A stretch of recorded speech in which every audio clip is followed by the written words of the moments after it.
Everyone told you to be strong, but no one explains what the real strength actually is. It is not about pushing harder or pretend you have got it all together. True strength is how you handle life when everything falls apart. It is not about how you look on the other side. It is about how you feel inside. In this video I will give you full guide how to build in that inner strength. We will break down hidden fears that are secretly holding you back. I will show you how to recover in the way that makes other people think you are never run out of energy. You will learn one practice that sharpens your mind like a laser. And finally, how to become your own strongest ally. Because the truth is, the biggest enemy on the way to your goals is you, but not because you are lazy, because of the fear. And the things about fear, it wears many masks. Here's what they look like. Have you ever had that moment when you knew what you needed to do, but still didn't do it? Not because you're lazy, but because your brain went like, what if I fail? What if it goes wrong? And here's the thing, your brain doesn't treat failure as a feedback, it treats it as a danger. Neuroscience proves it. When you expect failure, the same area in your brain lights up as if you are in a physical pain. The amalgama goes crazy. Your nervous system switched to the survival mode. That was published in PMC in 2012. And then that happens, your system will do anything to avoid the pain, even if it means to sabotage your own progress. You can find all links to researches in the description. To avoid that pain, we procrastinate. We set impossible goals. We say, I'll start Monday. Because deep down, we are scared of that happens if we actually try and fail. But here is the good news. This is fear, and it's not permanent. Your brain can be retrained by the method called therapeutic failure. You take small and safe risks. You try things where outcome is not guaranteed. And guess what? You don't die. And your nervous system slowly calms down. This is neuroplasticity in action. Bit by bit your brain learns, oh, failure doesn't kill me, I am safe, I can actually handle it. That's why cognitive behavioral therapy, CBT, actually works so well. It teaches your brain to respond with calm and confidence instead of panic. You can find more information in the Frontiers in Physiology by 2022. You know where you can find all the links. And if you wanna go deeper, you can check my previous video how to stop self-sabotaging. Trust me, it will make this fear feel way less scary. That's one fear down. Let's keep going. Second one, fear of judgment. You know what's crazy? Your brain doesn't just fear of rejection. It treats it like an actual physical pain. Research from Nature Neuroscience and PMC shows that when you are socially rejected, your brain lights up the same places as when you get hurt. That's why just thinking, what if they laugh at me? Or what if I look stupid? Hurts. It feels dangerous, even if it's not. So what happens? You stop hiding, you aim for perfection, you stop yourself before you even start. And listen, I've done it too. I wanted to start this YouTube channel for years, but I kept putting it off. I told myself, I need to learn more. I don't have right camera, or I will start it just after my next project. But the truth is, I just was scared. Scared of being seen, of being judged. Until one day I did something bold. I paid for a full production team, like thousands of dollars. Why? Because I needed no way back. And once money was on the table, I had to show up. And now, I'm fully in. I love this process. Even if my videos are still not good enough. I stopped trying to be perfect and started showing up and learn.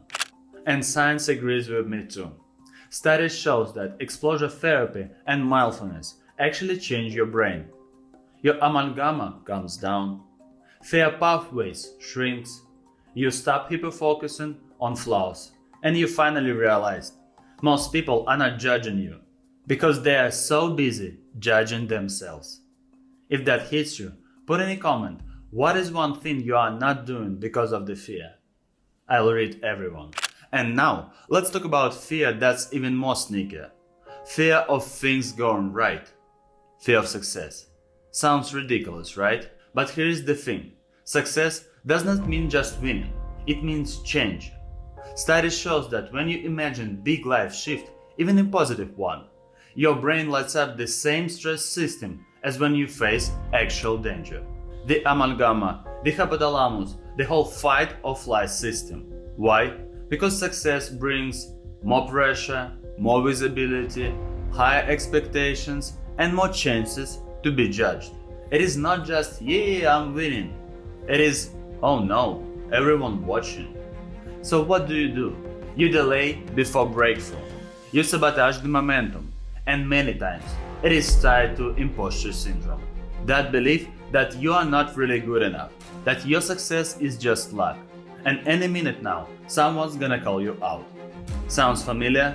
Here's what's gonna help. Start by owning your wins out loud. Use science-proof affirmations. They really do rewire your self-image. Surround yourself with people who expect more from you, not of you. And if you need help reframing your patterns, coaching works. I've seen it. Because success is not the finish line, it's just a new game. And if you want to keep playing at a higher level, you've got to make peace with winning. Here's one you probably didn't expect. Fear of change. We all say we want to grow, but grow means change. And your brain, guess what? It hates changes. Neuroscience shows your brain is basically a prediction machine. It survives by spotting patterns. And if it finds anything uncertain, it names it as danger. So, even when the change is good for you, for example, leaving toxic job, moving to a better place, starting a new project, your brain says, this is chaos. Let's stay where it's familiar. But here's what helps. Curiosity beats fear. Instead of asking, what if this goes wrong? You can ask, what if this changes everything for the better? That activates a totally different system inside your brain. A second system, tied to motivation, energy, and exploration. That's literally rewires your emotional response to change. And you don't need to do anything big. Just start with small experiments. Try a new workout, break one pattern, change your workspace. Bit by bit your brain will adapt and change becomes your new comfort zone.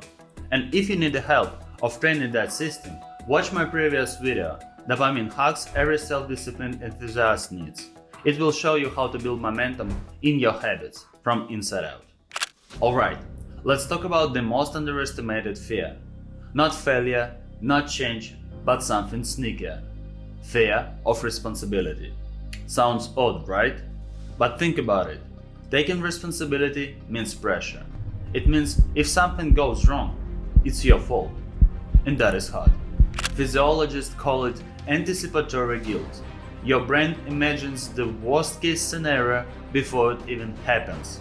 And to protect you, it tells, better not try at all. So, what do? We delay. We hide behind maybe later. We avoid leadership roles. We pretend we are not ready. But you know what? Readiness is a myth. The only way to become ready is to start taking responsibility, piece by piece. Neuroscience shows that even small steps of exposure begin to rewire your fear response. And every time you take that step, you build confidence. You shift from what if I fail to I will handle it. And this is exactly why I created Breakless Code. If you want to get out from the I'm not ready loop, you don't need more motivation.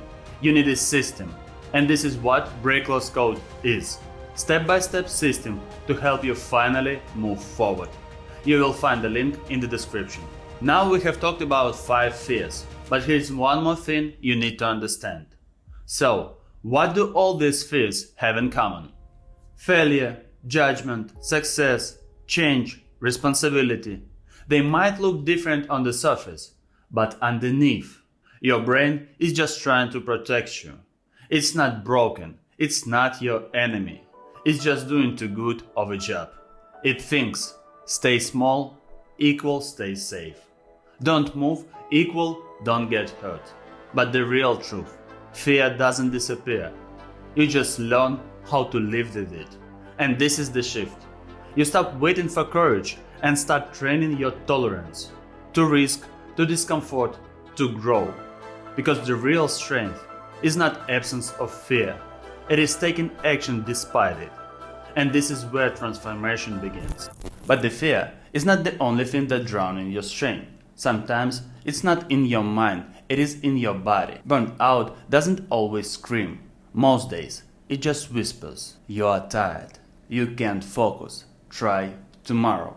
But pushing through doesn't help because you're already running on an empty tank. So let's break it down. Here's 5 hidden forces that are silently drowning your energy and how you can take it back. And the first one in our list is cognitive overload.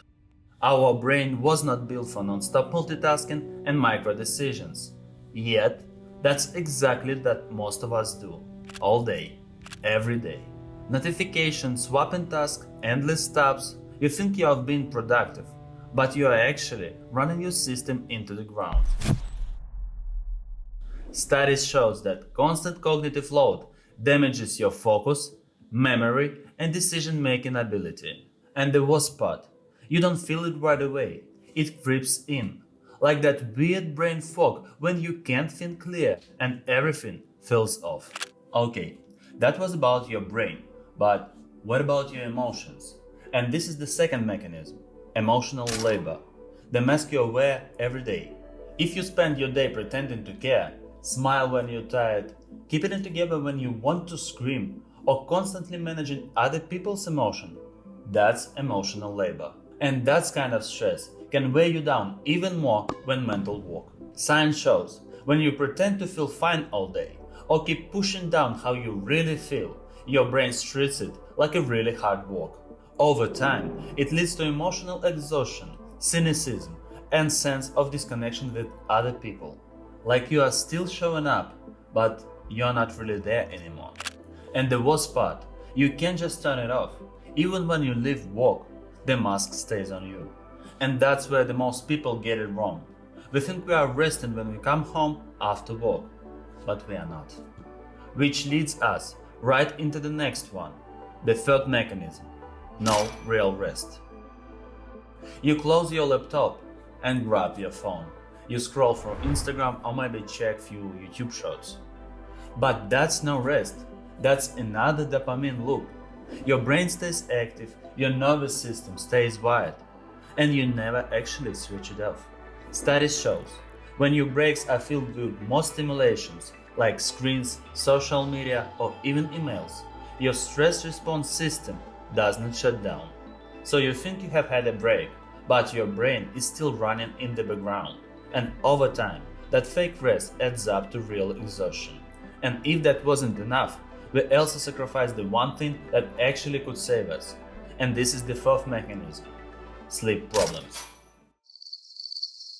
Sleep is not just rest. It is your body built-in recovery system. But most people treat it like a luxury, like it is optional. Less than 7 hours a night, and your brain starts to glitch. Your focus drops, your mood starts flipping like crazy. Your stress hormones stay high, and your system never resets.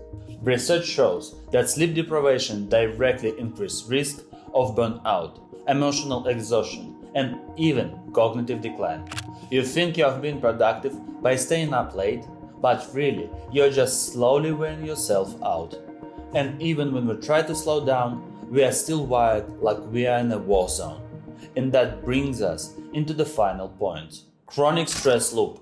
When you are stuck in survival mode. You're not at work, but your brain doesn't know about that. You're checking email at the dinner. You're replying conversation in your head. You're worried about things that haven't even happened yet. It's like when your mind never gets a signal.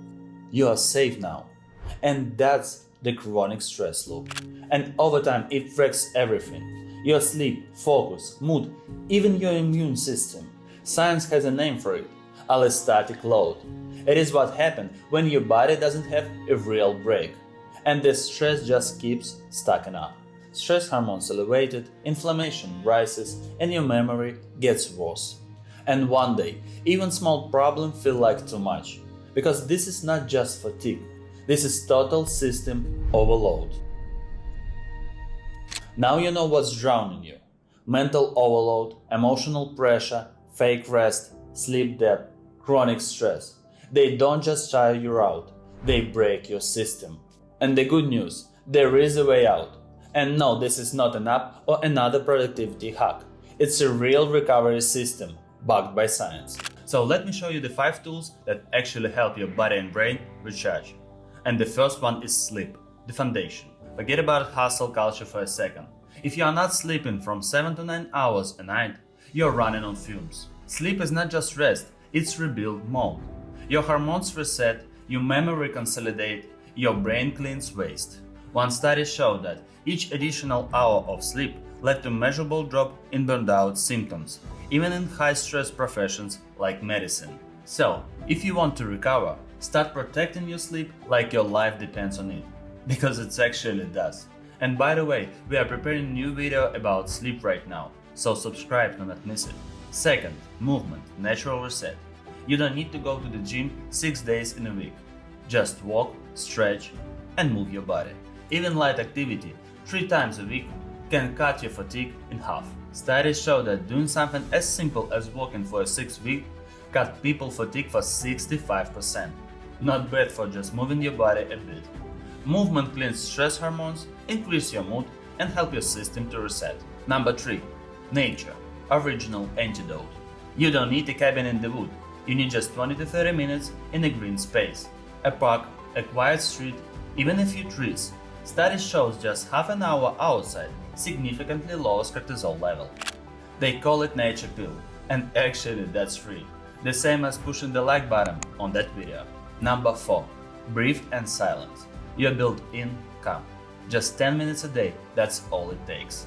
Meditation, slow breathing, or just sitting still with your thoughts. It trains your brain to switch off fight or flight mode. A meta-analysis of over than 200 studies confirmed that meditation practice reduces anxiety, stress, and cortisol level. This is not just spiritual fluff, this is neurobiology. Use it. You can learn more about meditation in my previous video, you can find the link there. Number 5. Real breaks, not screen time. Here's the rule. Every 60 to 90 minutes, take a real break. 5 to 10 minutes, no screens, no emails, no just one more thing. Walk, stretch, look outside, breathe.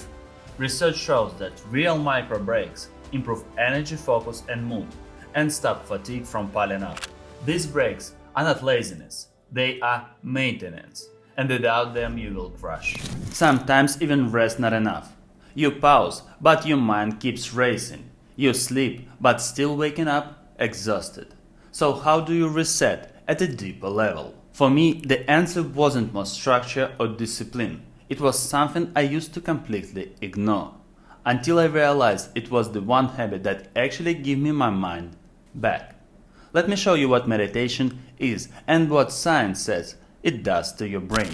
Let me break it down in simple words. When you meditate constantly, your brain literally changes shape. It calls neuroplasticity, your brain's ability to rewire itself based on what you do every day. And meditation is like lifting weights for your mind. Here's what research shows.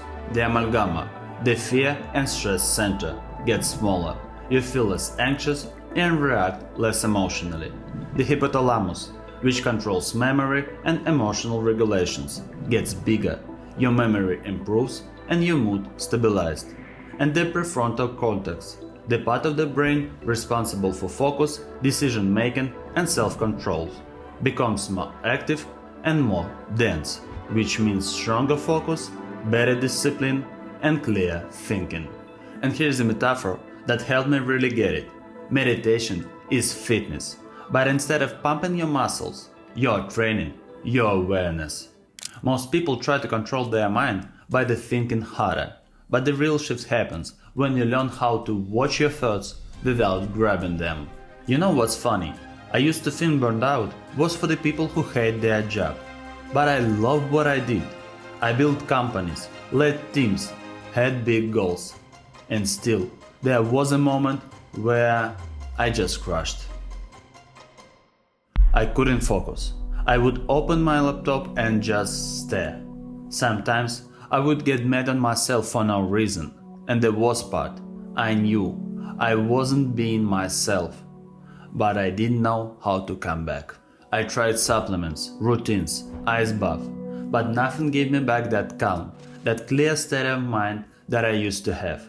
Until I found one simple thing I had never seriously tried. 10 minutes of silence. No music, no thoughts, just me, breathing. At first, I felt stupid. I thought I was doing something wrong. But after a few weeks, I felt like my brain finally breathing again. And in that moment, I got curious, like, why does it actually work? Because it wasn't just a feeling. I was less reactive, less anxious. I wasn't snapping at people. So I started digging. Turns out, when you meditate, your cortisol level drops.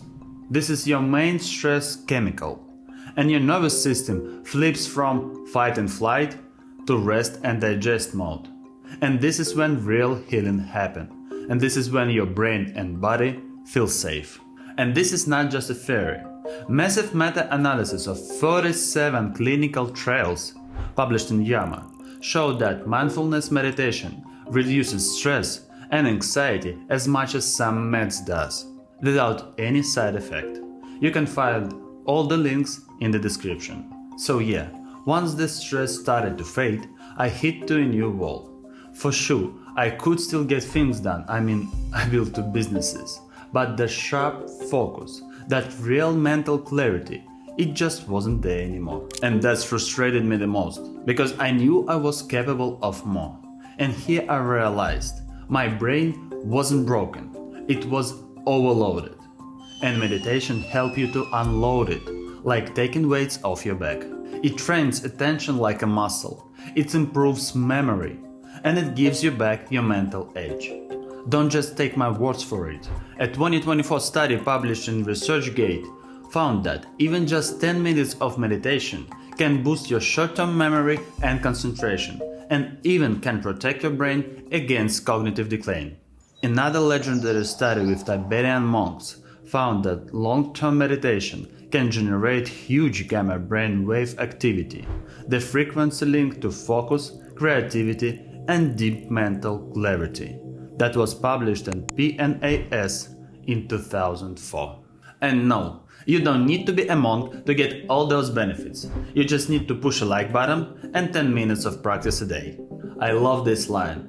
In a world of constant noise, your focus is your biggest competitive advantage.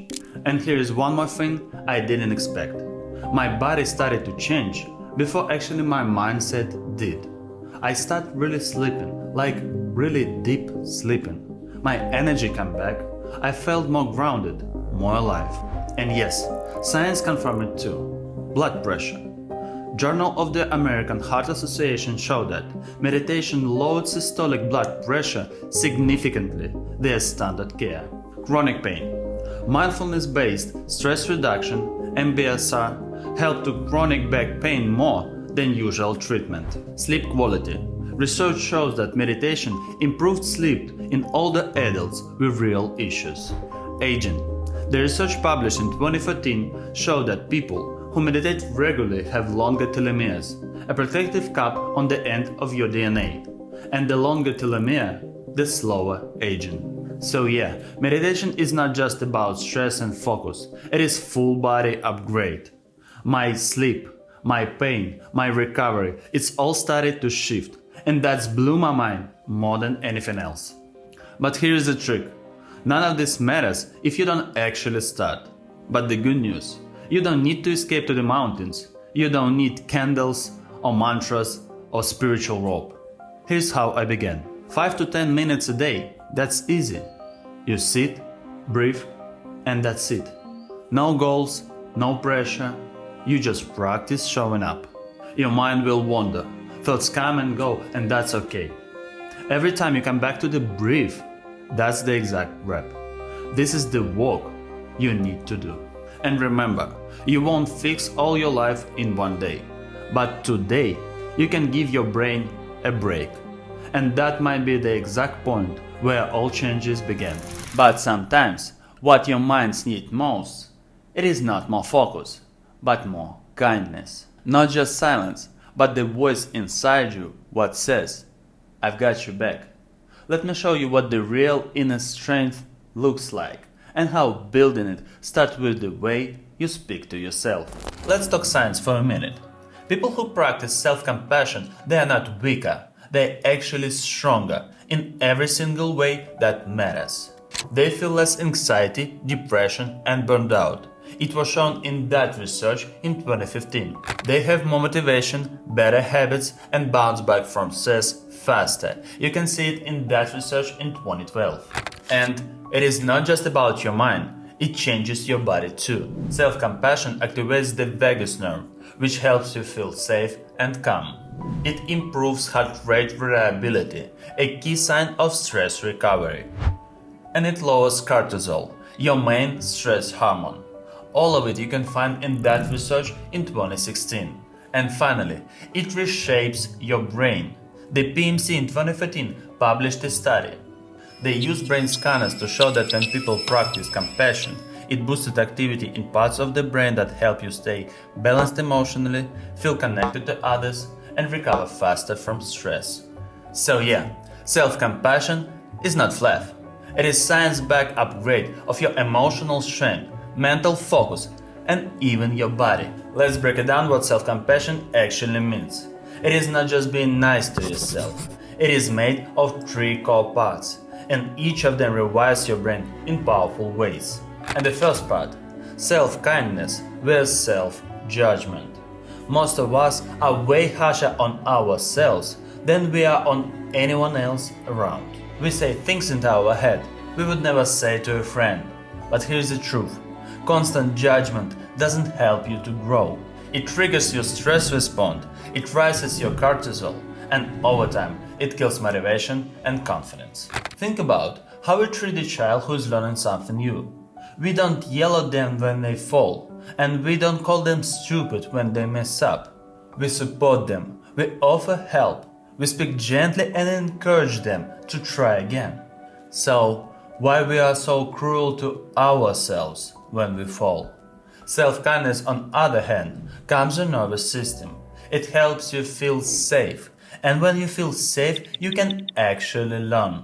A study by Brian and Chen in 2012 found that people who practice self-compassion were more likely to take responsibility and improve themselves, not less. Part 2. Common humanity versus isolation. When we fail or suffer, we often think that we are the only ones, that we are broken. But pain is a natural part of being human. When you remember that others struggle too, you feel less alone, less ashamed. This is what psychiatrists call common humanity, a feeling that you are part of something bigger than just your problems. Dr. Christian Neff says that when we remember that everyone goes through hard times, it helps us feel less alone and makes us emotionally stronger. The third part is mindfulness, and it's simple. When the hard emotions show up, you notice them, but you don't let them take over. You don't avoid them, but you also don't drown in them. You say, okay, I see it, I feel it, but this is not me. This is just what's happening around me. It's like becoming a gentle observer of your experience. Instead of getting pulled into the storm, you watch it pass. You stop thinking that every single thought or feeling defines you. Think of it like this. You are not the storm, you are a sky it passes through. Mindfulness gives you space, and that space is where healing starts. A study by Evans and his team in 2018 showed that practicing mindfulness helps people be kinder to themselves and feel better overall. Okay, now when you know what self-compassion is, let's talk about how actually build it. Here's 3 simple but powerful tools anyone can use. And the most powerful of them is to push the like button and subscribe to the channel. Okay, no joke. First one is compassionate letter, writing to yourself. It was the first thing I tried, and honestly, it changed everything. You write letter to yourself, but from the voice of someone who deeply cares about you, like wise, loving friend. This letter has three basic parts. Acknowledge what you are going through, offer understanding and kindness, and remind yourself of hope or strength. It feels strange at first, but it changes your inner voice from critic to a liar.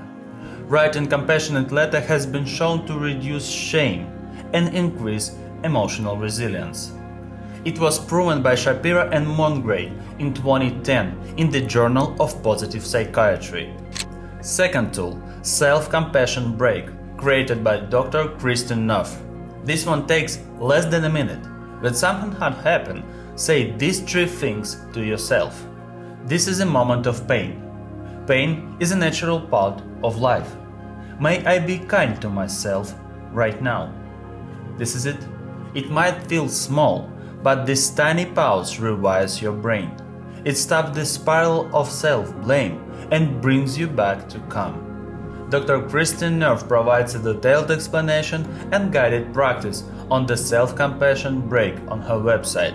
You can learn it there. And the third tool, Loving Kindness Meditation. This is one of the most studied compassion practice. You simply repeat kind wishes, first to yourself and then to others.